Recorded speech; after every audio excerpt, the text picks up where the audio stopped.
Welcome, everyone. It looks like a number of you are signing on as we're talking. I'm Nanette Kick, the Education Director at Betty Ford Alpine Gardens, and it's my pleasure to introduce Nick Courtens tonight, our curator of plant collections. And I'm going to just share my screen with you and share a few slides.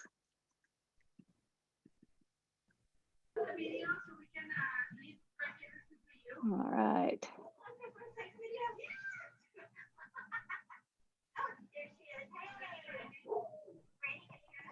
All right, so I don't know who we have here. Let's mute this person.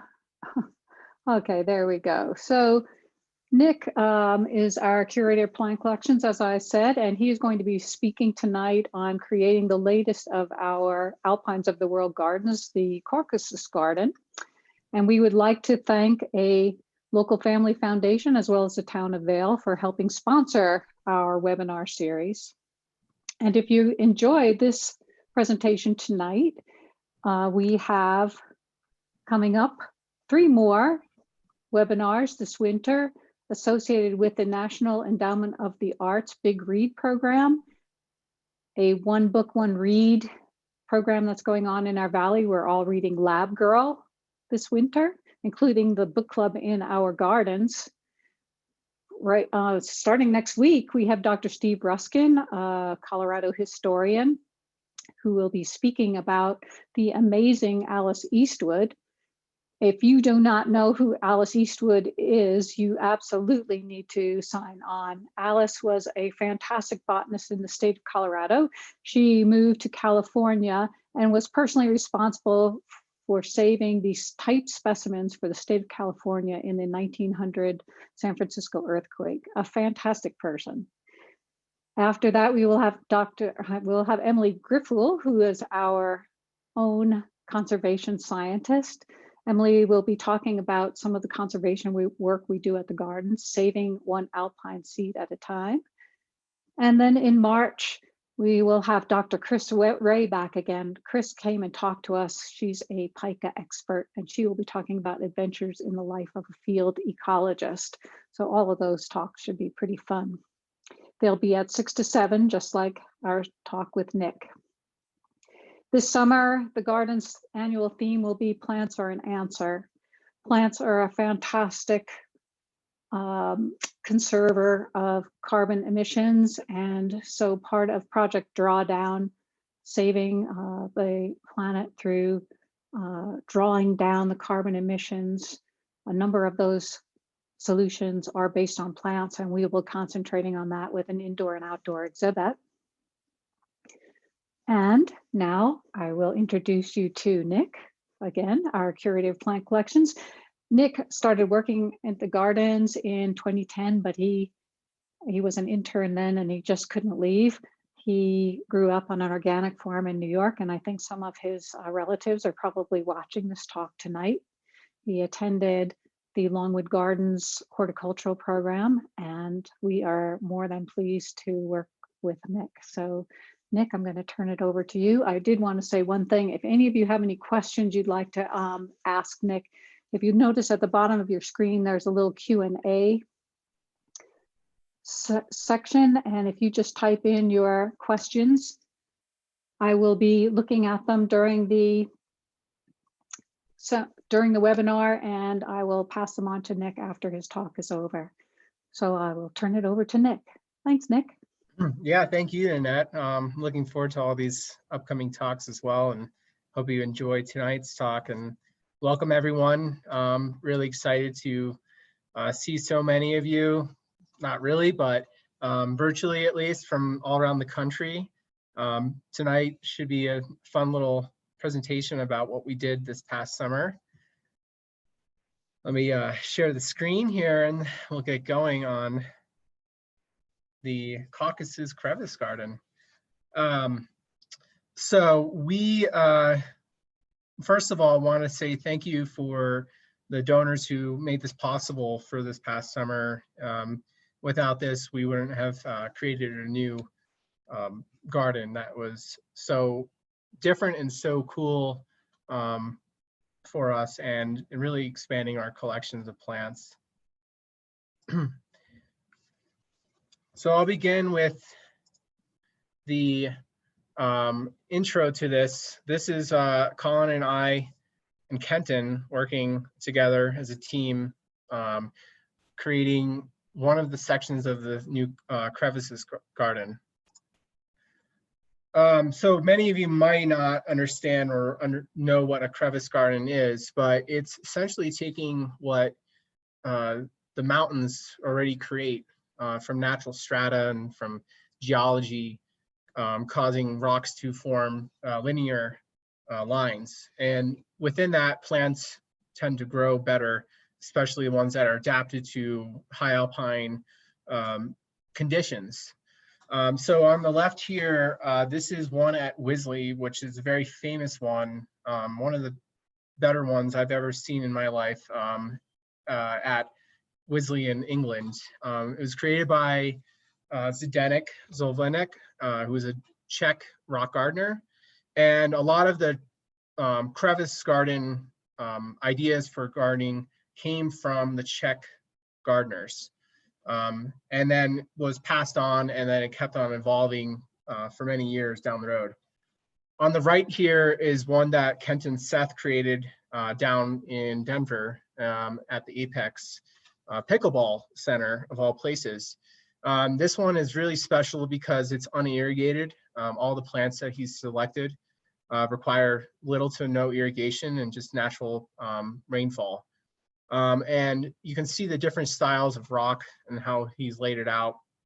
So there's different styles that we'll show in the next couple slides here. This is our crevice garden that was built in 2000. It's a traditional crevice garden, not like the modern crevice garden that you saw in the first slide here. So a little more spread out, has more room for some bigger cushion plants, some more lower growing plants that can take up a little bit more room. But really, this particularly shines in spring. We have all colors from white to yellow to blue to pink, and it lasts for about a month, month and a half. So from May through June, it really shines.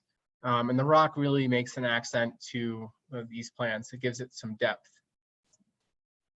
There's also another way of crevice gardening, and this is down in the south at Plant Delights Nursery. And this actually was another garden that Kent and Seth created out of using recycled concrete.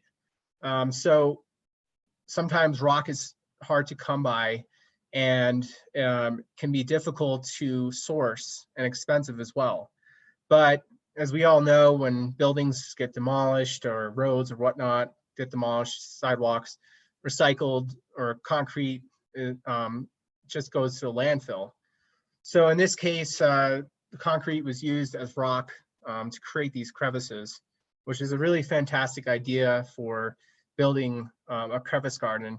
And you can see here that some of these plants are not suitable for maybe Vale, but really suitable for drier, hotter conditions or humid conditions. The first crevice garden that I really was inspired by was at Denver Botanic Gardens that Mike Kingen and a few other of his colleagues created. And this really showed some of the cushion plants that I really love. You can see there's some phlox, acantholynon, some cacti, some yucca, as well as some salvia and veronica as well. And it's a great use of creating balance between space and rock, not getting it too full that the plants are smothering each other. And there's a number of different crevice gardens that he's created down at Denver that really are great. So if any of you get a chance, that's an amazing garden to go check out. The other one, also not too far, which is also in the mountains up here, is the Yampa River Botanic Garden, which has a really great crevice garden using sandstone, similar to what we're going to talk about today as well.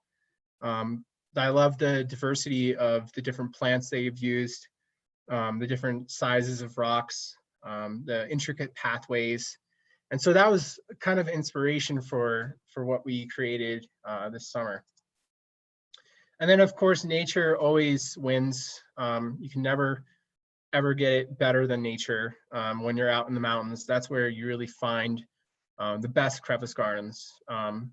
This one here on the left was taken by Emily, our conservation scientist this summer, showing some cushions here growing amongst the cracks. This one here on the right was taken by Jeff Wagner in China. And this is really what gardeners like ourselves try to replicate in our gardens. So what are the benefits of crevice gardens? Well, particularly the type of plants that we were trying to grow, we really want to mimic the conditions that these plants want. So we want to provide good drainage. The rocks provide cooling and protection. If you think about the mountains, it's very rough out there, and the wind and the rain and the snow really creates conditions that are unsuitable for larger plants. So they tend to grow a little bit smaller in some cases.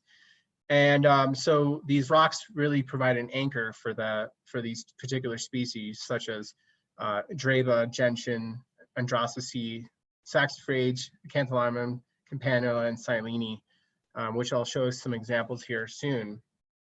And also in the mountains, if you've ever been up there, the soil tends to be pretty lean. It's not rich like our garden soil. So a lot of these plants that we put into the crevice gardens just would not grow as well if you just put it into a normal, very rich perennial garden soil with a lot of compost or a lot of moisture. These illustrations kind of explain a little bit better about how these plants grow. So you can see really at the surface there, everything grows just on the rock, and the roots really go deep down into the soil there, and they find the nutrients in the water, and they anchor themselves as well. So this is the idea of what crevice gardens are, is that you're about like the tip of the iceberg. You only see just a little bit at the top, but the rest is down below. So these illustrations, again, by Kenton, beautiful illustrations, as well as a profile you can see here again. So the rock is really buried into the soil, and you're just providing small cracks where the roots can grow very, very deep. Some roots, such as Claytonia, which is spring beauty, can grow up to 4 feet down. And then a couple of examples here at Betty Ford. Again, our classic Gentiana caulis, which is from the Alps, blooming in the spring, really loves growing in the rocks, as well as saxifrage here on the right. It's like a little home for them. So brings us to the question, why did we want to build a new crevice garden? Well, we have been kind of on a roll for expanding our general geographical collections of the alpines of the world. And the Caucasus has always interested me for a very long time. It's a really interesting region. The mountains are kind of separated from a lot of the other mountains around the world. We wanted to do something new and really different.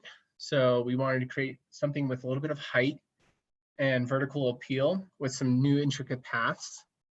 And as well as, like I said, the Caucasus are home to such a diverse amount of plants that we can grow. And I think that was missing within our collections. So we thought this was the next place that we wanted to really explore in our plant collections. The Caucasus, as you can see, run from a little bit of Russia to Turkey into Georgia, Armenia, and Azerbaijan. There's 2 mountain ranges here, and Mount Elbrus is also the tallest mountain in Eastern Russia, or I'm sorry, excuse me, in Eastern Europe, down into kind of, I guess, the Caspian and Black Sea area. So the weather on both sides really varies quite a bit. So it also creates a really diverse hotspot of plants. You can get anything from almost tropical Mediterranean to alpine. So it's a really cool little area, and it's also not as explored as some of these other places around the world. And also a lot of plants come from there. This is just a quick landscape shot that I found on Google, just explaining what Georgia might look like if you went there. It's a little bit set back in time and very agricultural. There's a lot of heavy grazing going on, which is also an issue for a lot of the plant species there. But from what I've heard, an amazing place to see. Hopefully on my bucket list to see one day. And a lot of plants that we already have in our own garden come from the Caucasus that we never knew. So such as iris, peonies, rhododendrons, Daphne scabiosa, which is also the pincushion flower. I'll show you an example in a minute. Drabas, Adrianthus, which is on the right here, a great rock garden plant, very beautiful and compact. Inula, which is an amazing perennial. Campanulas, the bellflowers, and salvia, and as well as some of the PCC, which is what is a new program that the American Public Gardens Association is part of, and has been able to now go over and collect seed and bring it back. And some of these seeds have now been brought to us here in the United States and then been grown out, which we're very excited to start growing. This is one of the rhododendrons from the Caucasus, very famous one, grows very low, grows very high up in the mountains. Incredible. We think of rhododendrons as big, very large plants. This one does not get that big. And of course, the fernleaf peony, which is my all-time favorite, only grows for, or only blooms for a few days, but up in the mountains, blooms for a little bit longer because of our cool nights. The pincushion flower, as I mentioned earlier, a very staple perennial plant within all gardens. Campanula on the left here, and then that inula on the right, which gets very large, is a great back of the border plant. And so these were considerations that I thought of when I put it into the planting plan, as well as the salvia, which is now part of the Plant Select program. Great plant, not large like other salvias. And this all really began from this book here, which is written by two Czech writers and botanists who really kind of inspired this whole garden. If you ever get a chance to see this, it's in our library at Betty Ford, but also available online. Just the most extensive book that you can find on all the Caucasus plants. Great photos and plant descriptions. So now we'll get into the really fun stuff here. The construction side of this when it started in May. Well, actually back in fall. So Colin and Kent and myself got together and we looked at the area, and we just decided that this was the perfect place to build something with height. It was in dire need of some new plants and some new rocks. Wasn't really a theme for any of our gardens particularly. So we staked out paths and figured out the square footage and how much rock and soil that we might need. And then sourcing the different rocks. I was going with a different type of rock every time I was thinking about what could we use, but sandstone is really readily available. The moss rock up here, and we have a good source for it. And it also makes for some good vertical crevice garden material. So I had to figure out how many large, how many medium, and how many smaller pieces. Smaller pieces always help to fill in the gaps, but you do need your large rocks to make a statement and to help anchor the smaller rocks. This is in the beginning when we first started. in May, and we dug up what we wanted to save from this area, which we didn't save too much because a lot of it was pretty old. We tore out the steps that were there and the rocks that existed. And then we had the help of a mini excavator to rip up the soil, which by hand would have been very labor intensive, as there used to be old cottonwoods there that were very large and we had cut down years before. So you can see how just about a half-hour work would have taken probably days. And then when you use our golf cart to get rid of the plants material and as well as the roots. And then by hand, we ripped out what we could find. We hit a couple irrigation lines, as you do in any rock garden project or any project that, for that matter. That set us back just a little bit. But this was the fun part. Again, we would have never been able to have done these rocks by hand. So the mini excavator really helped us. And this guy, Kevin here operating, is been on a few rock garden projects with us and just knows Kenton and I very well, and is very patient when we say 2 inches to the left, 2 inches to the right. No, tilt. So we really were grateful for having him back on this project here. So these are the most important rocks, is your first couple of ones. It really sets the stage for where are you going. Strata is really important, figuring out your line. You're not just going to pile a bunch of rocks just randomly. So you got to think about the design right from the get-go, and starting with your biggest rocks and your anchoring rocks are super important. So you can see here our largest rocks are really starting to kind of give us the idea and the vision for where we want to go with some of the smaller and medium size rocks. And then we use dollies to haul the rocks, as our intern, Nicole, in the background is working hard to haul one up the hill.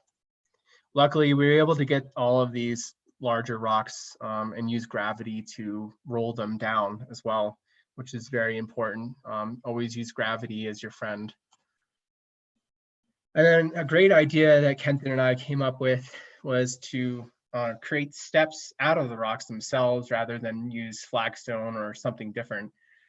So we made crevices out of the steps themselves. And this really turned out well, and they were very sturdy and also helping to anchor some of the other rocks next to them. A little bit more, as you can see, it's coming along here. The best tools you can have are shovels, rock bars, and good back. And also laying out the rocks too helps to see different shapes and sizes. You want to choose the rocks that are the nicest looking. We were using moss rocks, so there's a lot of lichen and moss on it that we really liked, and we used the ones that didn't look as good for just anchoring and basically burying for support.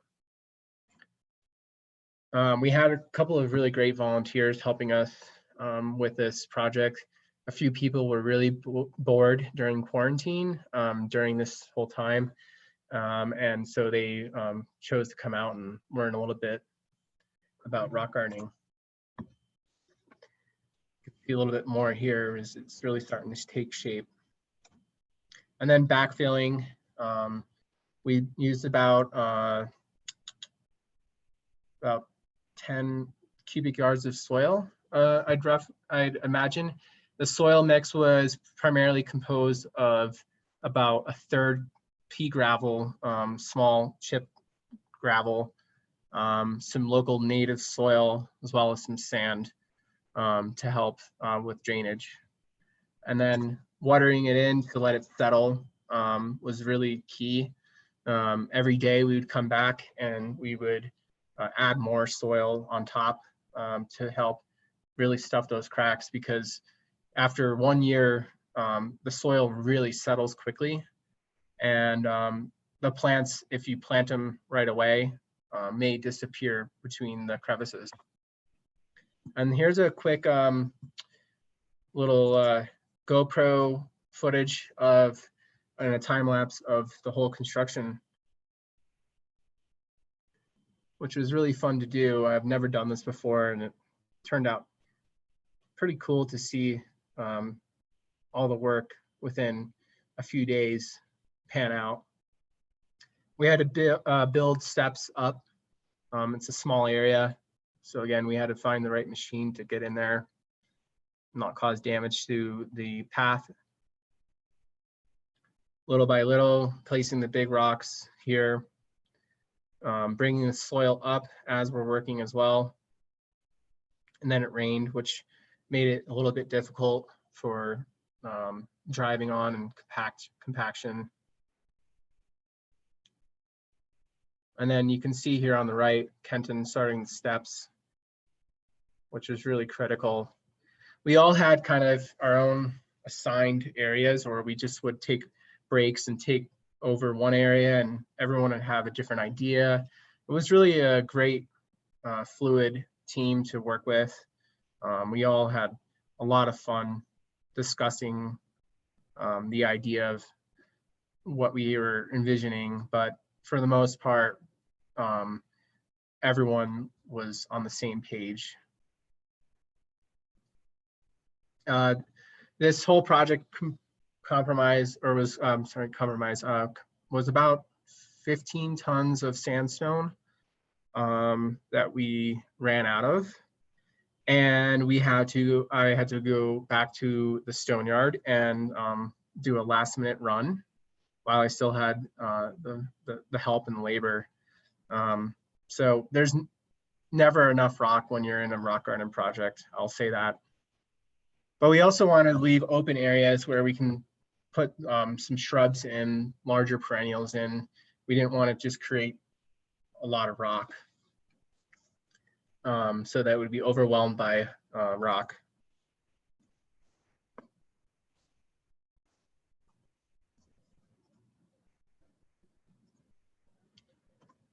And this is our team. Dominic Turnbull here on the left. He builds all of the troughs that we have at Betty Ford Alpine Gardens. He's an incredible plantsman as well. We had a high school intern as well. Kenton in the middle here, Nicole, our intern, David on the right, and then Colin down there flexing. And then our fun part was planting. It's hard to really see all of the plants because some of them were seedlings that were really small, but all in all, about 300 different plants, or not different, but about 300 plants just to start with, to get it filled in, as well as shrubs and a few trees. And we also were able to reuse one of the snags, which you can see at the far middle, up on the middle section there, to create kind of a background, sorry, so we could block some of the fence that was in the background there. And that is one of the common themes that we have at Betty Ford, is those snags. The planting is really fun because it's challenging, but the soil was very loose. We use a particular method of bare root planting, where we take the plants out of their pots, we dip them into a bucket of water, and we loosen all of the media off of the plants, off of the roots, so that once they go into the ground, it's just bare rooted. And this really helps to establish the plants quicker. Not only that, but it also prevents them from heating in the spring and through the winter, as we have very variable temperature swings in the spring here. It can push the plants out of the ground because the peat moss will cause it just won't react to the native soil as well, and will push it out of the ground. So our intern here, Alyssa, using actually just a dandelion weeder to kind of create a hole and then plant it into the ground. And all of these plants are quite small, and they're in 2-inch pots or even smaller. And then we do have irrigation. which really helps up here, especially in the mountains when we don't have precipitation. And especially after last summer, when we didn't have almost a month of rain, we relied heavily on some irrigation as well to get these plants established. This is after just about 2 months from planting. As you can see, the perennials are starting to grow and really take off. I was very happy to see how many things did survive planting, and that it was reacting really well. We used a pea gravel as a mulch. The mulch is also to preserve water and keep the plants cool as well as the roots. Another shot here as you're walking up the steps. A look down below. This is really fun because it really keeps you at eye level. A lot of crevice gardens sometimes can be kind of at ground level, such as our older one. So we really wanted to, have people interact right up close to the plants themselves. And then our final shot, which was taken in the fall. So with that said, that is our Caucasus crevice garden. And I hope you all enjoyed, and I'd be happy to answer some more questions about this garden.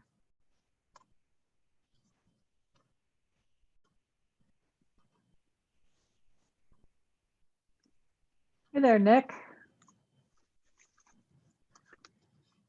Hey. So far, we just have a couple of questions. One was to tell a little bit more about Kent and Seth. So I would like to thank him for helping us with the design. He and I have been friends for many years, and also he has helped us with building a few different rock gardens at Betty Ford, including our Alpine house.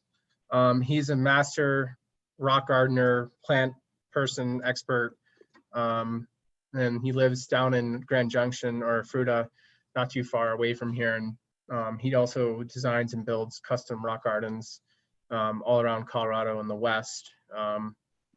And he and Paul Spriggs, who are kind of my, I'm inspired by, are coming out with a new book on just crevice gardens and how to build them.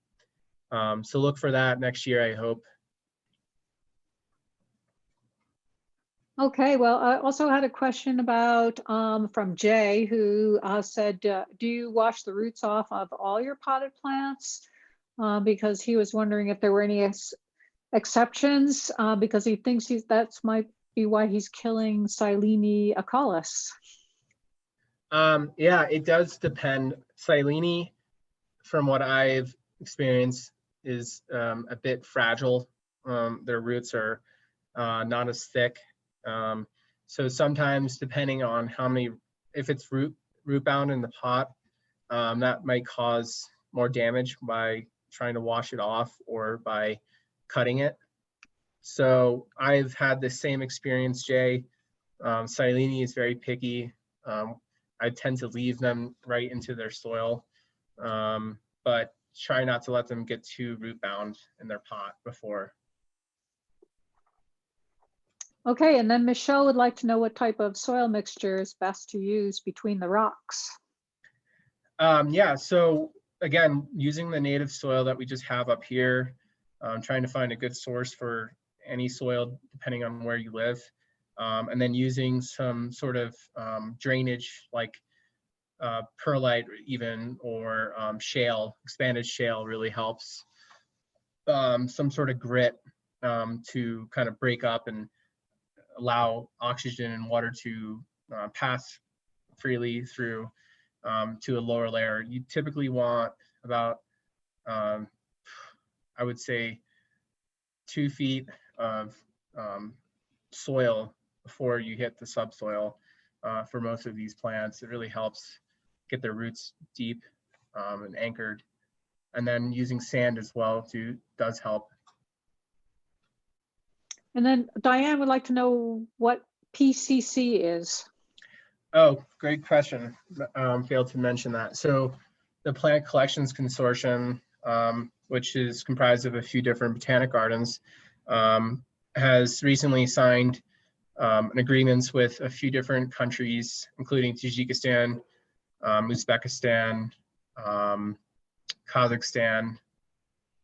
I'm not sure, there's a couple other stands maybe, as well as Georgia, which Panioti, who provided some seed for us to grow some of these plants, was recently just there before the pandemic and collected these plants and then brings them back. And then as Botanic Gardens, we trial them essentially to see for their horticultural value. So this is a really great program. There's a few different individuals who are responsible for going to these different countries and collecting the seed and making connections with some of the universities and botanic gardens within those countries. It's a really incredible new program, and it opens the doors for future plant collections because getting seed legally and collecting it and just bringing it back is very tough now with the new regulations. So this helps to make it a little bit more open, but also regulated.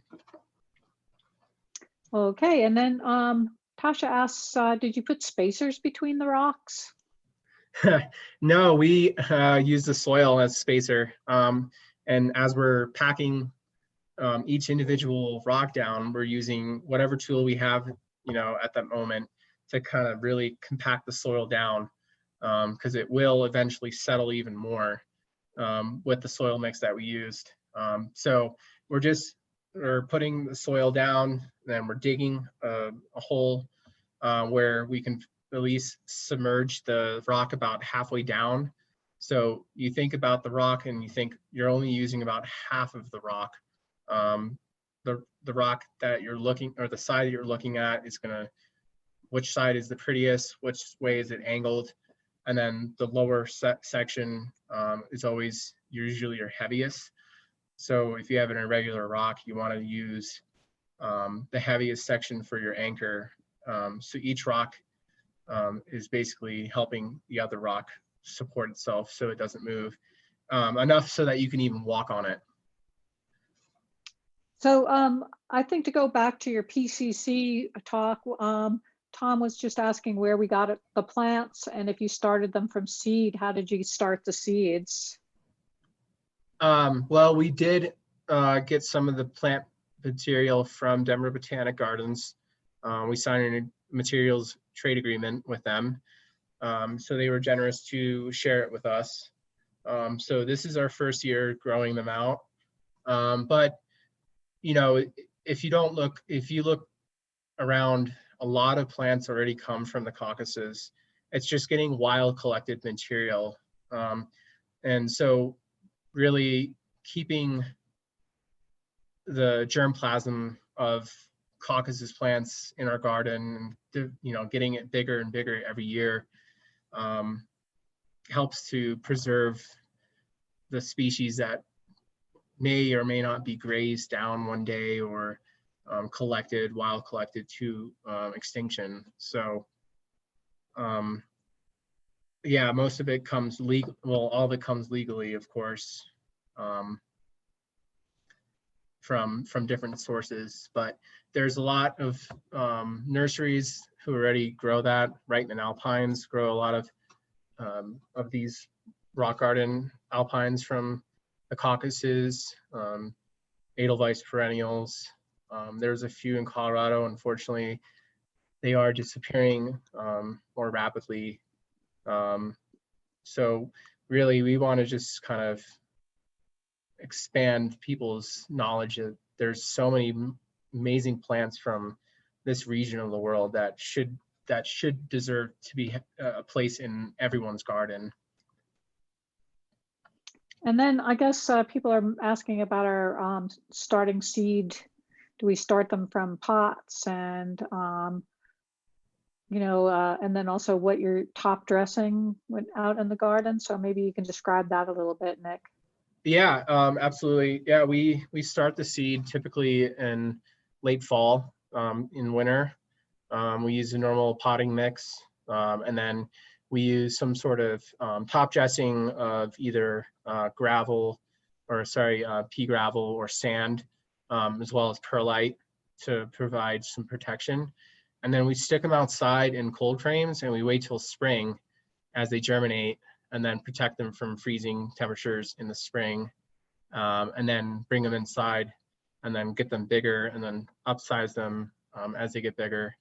And we look at the North American Rock Garden Society for seed sources. They have a great seed exchange, as well as a few different other seed exchanges around the world, which are all legal and great sources for things that you may not find anywhere online for sale. So I encourage everyone to, look into those seed exchanges like the North American Rock Garden Society and be a member. It's a great resource for finding the most unusual things you can not find anywhere. And then we wait, we're patient. So seeds can take years. That's just the name of the game. And luckily, as a botanic garden, we have that time. So yeah, so Tasha asked how long we waited. Did we wait to plant? I think like the day after the rocks were set. Is that about right? we actually waited maybe like 3 or 4 days, because we wanted to see how the soil would settle. Ideally, we would have built maybe this garden in the fall and then let a spring or a winter pass, and then plant in the spring to see how much it would settle during the winter. Winter really causes a lot of settling in crevice gardens. And so we'll probably have to go back in the spring and add more soil to certain crevices. But that's typical for all crevice gardens, especially in our climate. And so Maureen, who I think might be Ellen's mother, is asking us if we have any new insects attracted to the new plants that we have in the gardens.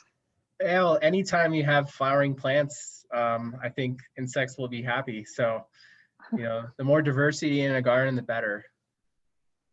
Okay, well, yeah, well, I don't know if we got any insects from the Caucasus, but I'm not sure either on that, but I did notice there was quite a few butterflies on some of the pincushion plants that we had flowering by the end of the season. And Crystal and Jean-Paul would like to know what is our next garden project going to be? Oh, excellent. Well, we are building a pollinator garden. So Yeah.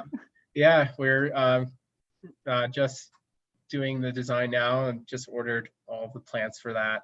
It'll be right next to the education center, outside of the Alpine House. It'll include about 1,500 different perennials, and as well as renovating a different section of the perennial gardens as well, with a lot of new and unusual perennials.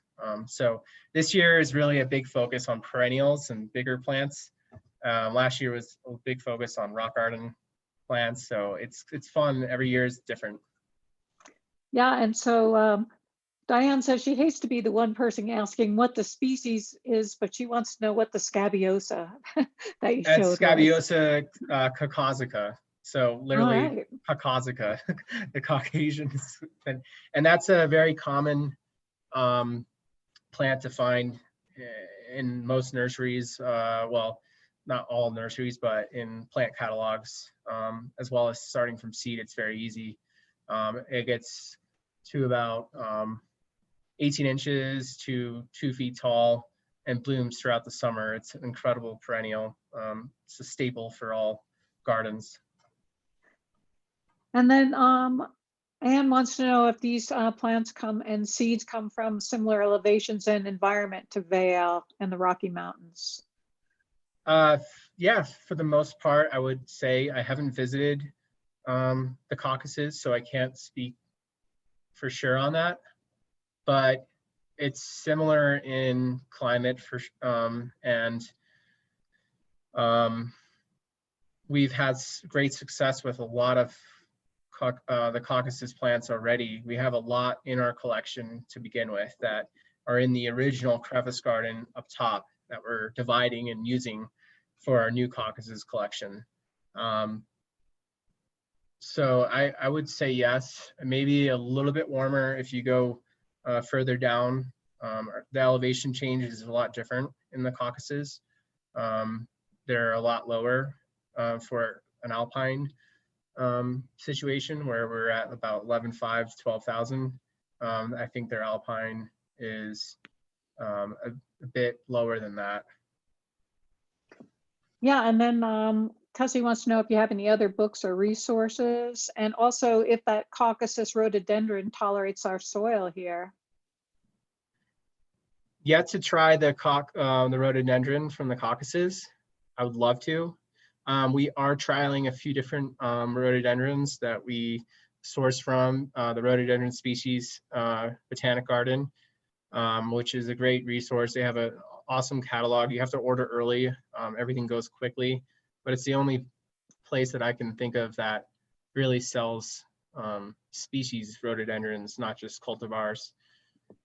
So we bought a few from them for the Caucasus Garden, and we're seeing how they will do this winter. But yeah, the rhododendron, it can be difficult because of the alkaline soil that we have. Sometimes we have to supplement with some acidic fertilizers. But the other question again, sorry, was any other resources that you can recommend for plant selection for the Caucasus?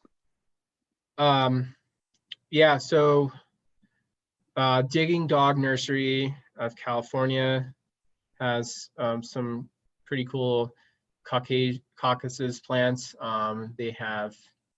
There's Far Reaches Farm, which I believe is out of Washington, and Reitman Alpines is another one.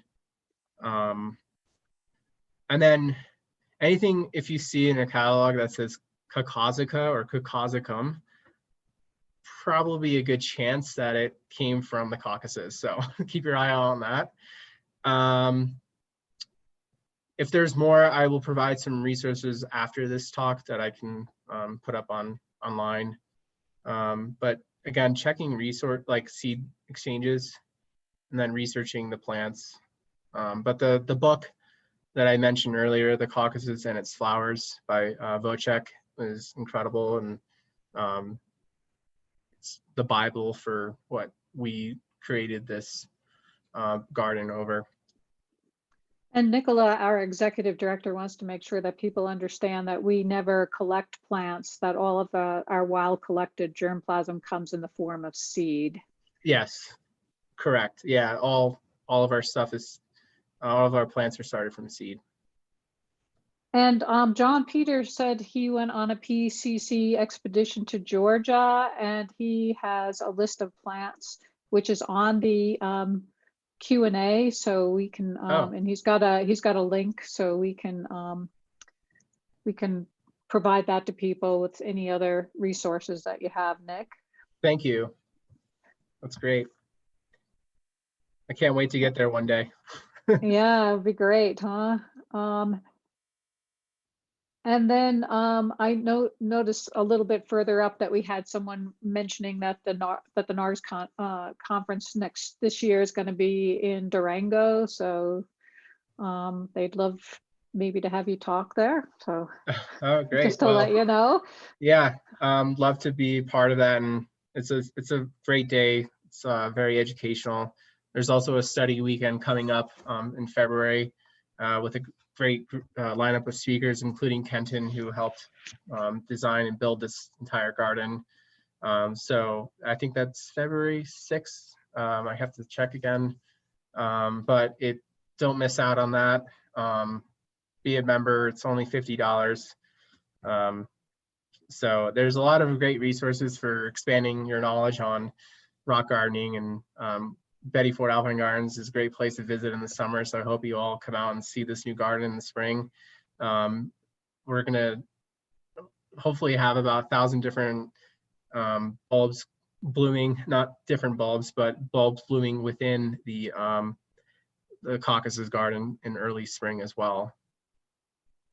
And we're very fortunate that Kenton is actually watching and listening, and he wants to comment that the Caucasus is the epicenter of the most diverse area for the bellflower family, which is kind of Yes, neat.